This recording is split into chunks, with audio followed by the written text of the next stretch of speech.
Selamat sore semuanya. Sebelumnya perkenalkan, nama saya Palguna Wiranata dan juga mewakili kedua rekan saya, Emmanuel Hadi Kristianto Keleden dan juga Lerti Mentari Suek. Untuk jurnal yang kami angkat yaitu Valuasi Ekonomi Ekosistem Mangrove Berbasis Ekowisata pada Hutan Desa di Kecamatan Batu Ampar, Kalimantan Barat. Langsung saja ke latar belakang, yaitu ekosistem mangrove. Nah, untuk mangrove ini sendiri di Indonesia luasannya sekitar 3 juta hektar atau sekitar 90.000 kilometer sepanjang garis pantai, yaitu mencakup 23% luas dari ekosistem mangrove yang ada di dunia.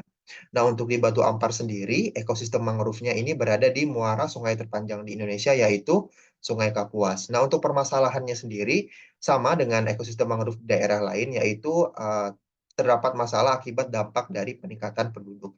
Jadi untuk peningkatan penduduk ini bisa menyebabkan berkurangnya tutupan lahan mangrove karena dialihfungsikan sebagai tambak udang.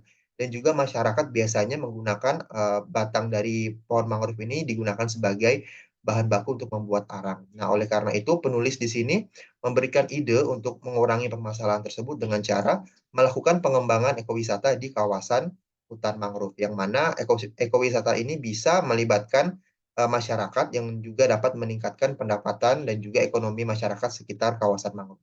Oleh karena itu diperlukan valuasi ekonomi ekosistem mangrove berbasis ekowisata. Dan muncullah tujuan penelitian pada jurnal ini yaitu mengkaji pengaruh kondisi ekosistem mangrove terhadap partisipasi masyarakat dan valuasi ekosistem mangrove berupa ekowisata dan hutan desa di Kecamatan Batu Ampar, Kabupaten Kuburaya, Kalimantan Barat.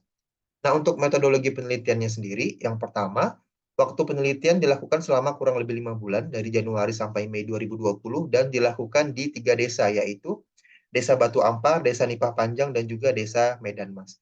Nah, untuk metode dan survei lapangannya, yang pertama, identifikasi dilakukan kepada kondisi ekosistem mangrove dan dengan penginderaan jauh. Kemudian yang kedua, dilakukan survei persepsi masyarakat menggunakan metode deskriptif dan metode survei dengan pendekatan kuantitatif.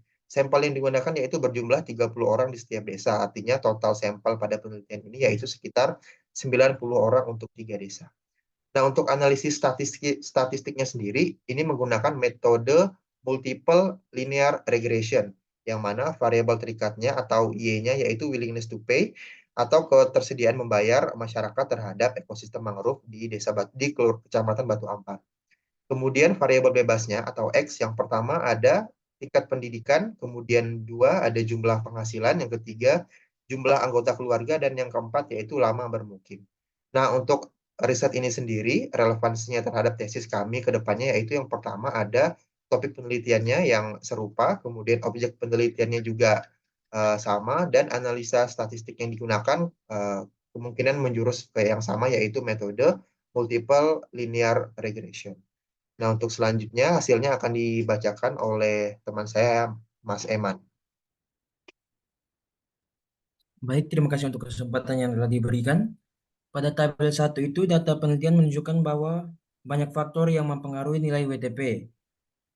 Peneliti melihat beberapa faktor antara lain dari X1 sampai X4, yaitu tingkat pendidikan, jumlah penghasilan, jumlah anggota keluarga, dan lama bermukim.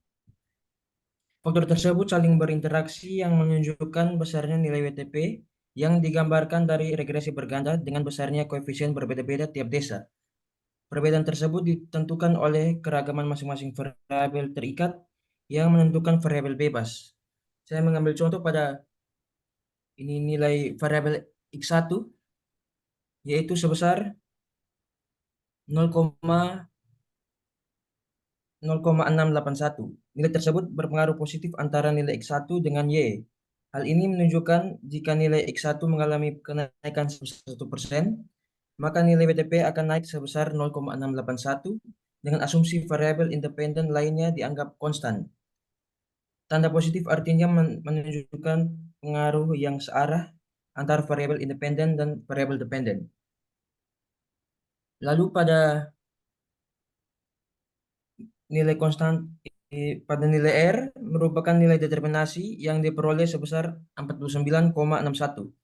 Hal ini menunjukkan bahwa nilai WTP 49,61% ditentukan oleh variabel X1 sampai X4, sedangkan sisanya dipengaruhi oleh faktor lain. yang tidak dijelaskan dalam penelitian ini. Pada tabel 2, yaitu kondisi ekosistem mangrove di desa penelitian. Data didapat menggunakan penginderaan jarak jauh dengan Landsat 8. Nilai indeks variabel dihitung berdasarkan nilai NDVI. Lalu pada tabel 3 menggunakan nilai Chi-square. Chi-square tabel yang didapat dari N kurang 1 dikali X kurang 1. Selanjutnya akan dijelaskan oleh Mbak Tari.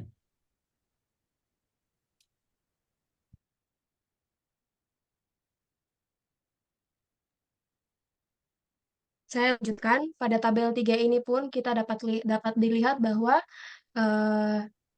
dari 30 sampel di daerah yang pertama itu telah dibagi menjadi 3 bagian, yaitu ada tinggi dan sedang dan rendah, dengan yang pada Batu Ampar itu ada 14 orang, 11 orang, dan 5 orang dengan persentase yang telah dibagi. Begitu pula pada dua desa yang lain dilakukan hal yang sama. Nah, dari ketiga hasil pengolahan data tersebut pada tabel yang telah dipaparkan, maka dapat disederhanakan menjadi data di tabel yang keempat, yaitu untuk kondisi ekosistem mangrove.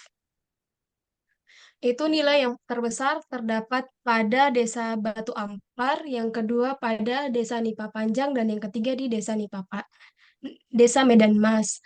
Sedangkan untuk persepsi masyarakat, nilai yang tertinggi itu berada pada Desa Nipa Panjang, yang kedua ada di Desa Medan Mas, dan yang ketiga di Desa Batu Ampar. Sedangkan yang valuasi ekonomi, nilai yang tertinggi itu berada pada Desa Medan Mas, yang kedua di Desa Nipa Panjang, dan yang ketiga di Desa Batu Ampar.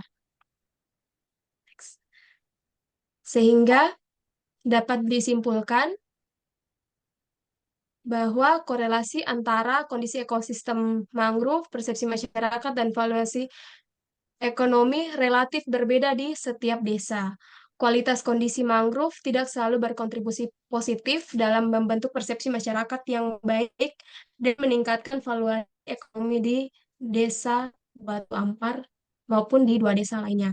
Namun, persepsi masyarakat yang tinggi dapat membentuk valuasi ekonomi yang tinggi dan menjamin kondisi ekosistem mangrove di Desa Nipa Panjang. Selain itu, valuasi ekonomi yang tinggi tidak selalu memberikan kontribusi positif bagi ekosistem mangrove dan persepsi masyarakat di Desa Medan Mas. Sekian presentasi dari kami. Terima kasih.